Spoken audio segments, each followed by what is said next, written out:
बिस्मिल्लाहिर्रहमानिर्रहीम। अस्सलाम वालेकुम। इकबाल टीवी में खुश आमदीद। इकबाल टीवी की ये वीडियो खुसूसन उन औरतों के लिए है जो ये समझती हैं कि औरत को मर्द की तरह आज़ाद ज़िंदगी गुजारनी चाहिए। औरत पर किसी तरह की भी कोई पाबंदी ना हो, औरत आज़ाद हो, अपने फ़ैसले ख़ुद करे। इकबाल टीवी को सब्सक्राइब करें, वीडियो को लाइक करें और अपने दोस्तों के साथ ज़रूर शेयर करें। इसको कोई रोकने वाला हो ना हो, इसको कोई टोकने वाला ना हो। औरत अपनी मर्ज़ी से घर आए, जिसके साथ मर्ज़ी नाजायज़ तल्लुकात रहे, हर तरह की औरत को आज़ादी हो। देखें, एक निज़ाम अल्लाह ने बनाया है और इंतहाई खूबसूरत निज़ाम है। इंसान एक ऐसी मखलूक है, जब ये इंसान बूढ़ा हो जाता है तो इससे कोई भी काम नहीं होता। जवानी में इंसान बहुत से काम कर सकता है, मगर जब इंसान बूढ़ा होता है तो इससे पानी का गिलास भी नहीं उठाया जाता। आज की वीडियो एक ऐसी औरत की आप बीती है जो जवानी में अपने घर वालों से आज़ादी हासिल करने के चक्कर में घर से फ़रार हो गई। चलते हैं और इसकी आप बीती सुनते हैं। मेरी दर्द भरी कहानी सुनने वालों को अस्सलाम वालेकुम। मेरा नाम अमरीन बीबी है। मैं आपसे गुजारिश करती हूँ कि मेरी ये कहानी ज़रूर सुनें, खुसूसन वो लड़कियाँ जो आज़ादी हासिल करना चाहती हैं और जो अपने आप को ग़ुलाम समझती हैं, अपने शोहर का, अपने बाप का। मेरी ये आप बीती इन्हीं ख़वातीन के लिए। सुने मेरी आप बीती। मेरा पूरा नाम अमरीन नूर बीबी है। मेरा बचपन कराची में गुज़रा। मेरा बचपन बहुत गरीब घराने में गुज़रा। मैं जब जवान हुई तो मेरी शादी की बात मेरे चचा के बेटे के साथ शादी के बारे में होने लगी। मेरे चचा का बेटा एक शरीफ लड़का था, मगर वो मज़दूरी करता था और गरीब था। मैं चाहती थी कि मेरी शादी एक अमीर ज़ादे से हो। मैंने शादी से इनकार कर दिया। मेरे अबू मुझसे बहुत नाराज़ हुए, मगर मैंने इनकी एक ना सुनी। मेरे अम्मी अबू ने मुझे बहुत समझाया, मगर मैं अपनी ज़िद पर डटी रही।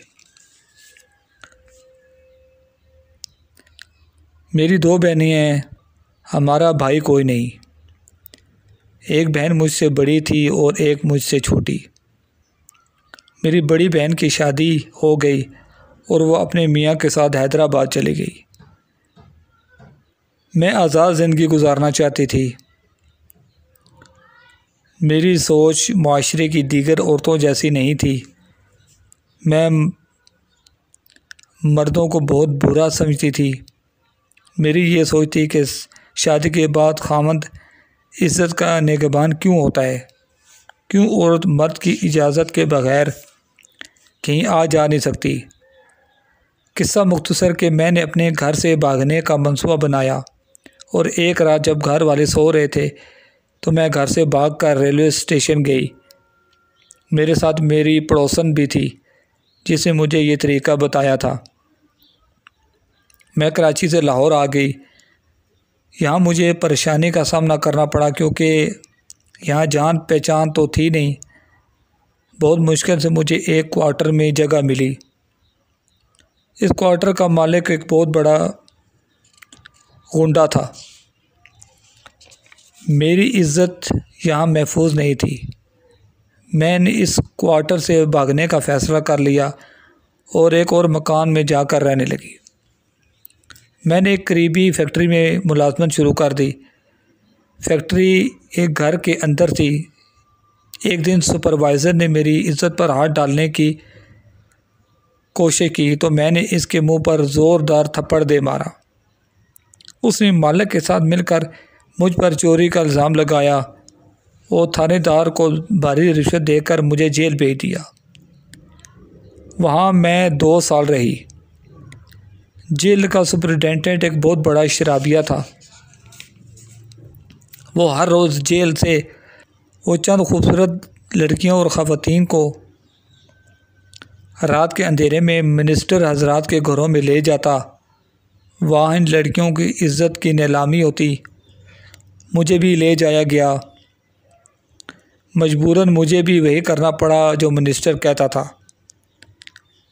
अब मैं कुंवारी नहीं थी, मेरी इज़्ज़त की धज्जियाँ उड़ा दी गई। अब मुझे बड़ी शिद्दत से मेरे वालिदैन याद आ रहे थे। बहुत मुश्किल से मैंने जेल के 2 साल काटे। जेल से निकलने के बाद मेरी मुलाकात एक बाई से हुई जो एक कोठा चलाती थी। मैंने इसके कोठे पर रहना शुरू कर दिया। अब मुझे अपनी ज़िंदगी से नफ़रत होने लगी थी। अब मैं अपने किए पर सख्त पछता रही थी। इस औरत ने मुझसे फ्रॉड किया और एक सेठ के हाथों बेच दिया। मेरी कीमत सिर्फ़ और सिर्फ 2 लाख रुपए लगी। मुझे पता भी नहीं था। मुझे चाय में नशे की गोलियां मिलाकर पिला दी गई थी और इस सेठ ने मुझे बड़े होटल के मालिक के हाथों बेच दिया। मैं तो आज़ाद ज़िंदगी गुजारने के लालच में घर से भागी थी। अब मुझे पता चला कि औरत के असल मुकाम इसका बाप का घर या खामन का घर होता है। होटल में मुझे दिन रात इस्तेमाल किया गया। कई बार मैं इतनी सख्त बीमार हो गई कि मरने के करीब थी। एक दिन होटल के मालिक ने मुझे रात 8 बजे किसी वीरान सड़क पर उतार दिया और ख़ुद चला गया। अब मेरी ताकत जवाब दे चुकी थी। मैं बीमार भी थी और कमज़ोर भी। एक औरत जो कि कार चला रही थी मुझे अपनी कोठी पर ले गई। मैं उसके घर का खाना पकाती, बर्तन धोती, कपड़े धोती, यानी पूरे घर का काम करती। बेगम साहिबा का एक नौकर था। वो बेगम साहिबा के गांव का था और बेगम साहिबा के साथ बहुत करीब था। इसने मुझ पर गलत निगाह डालनी शुरू कर दी, लेकिन मैं क्या करती। मैंने सब्र किया और इसको कुछ ना कहा। इस नौकर को इसकी मर्ज़ी करने दी। अब मैं किसी का मुकाबला नहीं कर सकती थी। अब मुझे मालूम हो गया कि औरत की इज़्ज़त सिर्फ़ और सिर्फ 4 घरों में महफूज है। इसका बाप का घर, खामद का घर, भाई का और बेटे का। इन 4 घरों के अलावा औरत कहीं भी महफूज नहीं। मोहतरम नाज़रीन, अब मेरी उम्र तकरीबन 65 साल हो गई है। अब मैं बूढ़ी हो गई हूँ, मगर मैं इस नतीजे पर पहुँची हूँ कि जो औरतें मर्दों से आज़ादी मांगती हैं, एक मर्द से तो वो आज़ाद हो जाती हैं, मगर माशरे के हज़ारों मर्दों के आगे हज़ारों मर्दों के बिस्तर की ज़ीनत बनती हैं और इनका कोई मुस्तक़बिल नहीं होता। आज मेरी दोनों बहनों के बेटे जवान हो गए हैं, अपने अपने खामदों के घरों में इज़्ज़त की ज़िंदगी गुजार रही हैं। मैंने आज़ादी मांगी, ना आज़ादी मिली ना इज़्ज़त, और अपनी ज़िंदगी तबाह कर बैठी। मैं इकबाल टीवी के प्लेटफॉर्म से पाकिस्तानी औरतों के आगे हाथ जोड़ती हूँ और मिन्नत करती हूँ कि खुदा का वास्ता है कि आज़ादी नाम की कोई चीज़ नहीं। दुनिया में कोई भी शख्स आज़ाद नहीं। इज़्ज़त की अच्छी ज़िंदगी सिर्फ़ और सिर्फ इसके खामद के घर पे ही है। बाहर वहशी दरिंदे घूम रहे हैं जो औरत की हड्डियाँ तक खा जाते हैं। जो मुकाम अल्लाह ने औरत को दिया है, उसी मुकाम को अल्लाह की रहमत और नेमत समझकर उसी में गुजारा करो।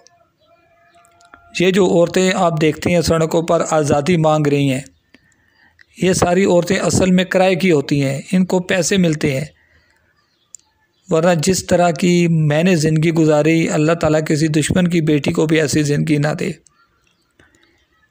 तो मैं आपको ये अपनी अब बीती सुनाने का मकसद भी यही था कि औरत की असल आज़ादी खामद के घर पे ही है। जो औरत अपने खामद के घर पे रह रही है वो फुल आज़ाद है, वो कैद नहीं है।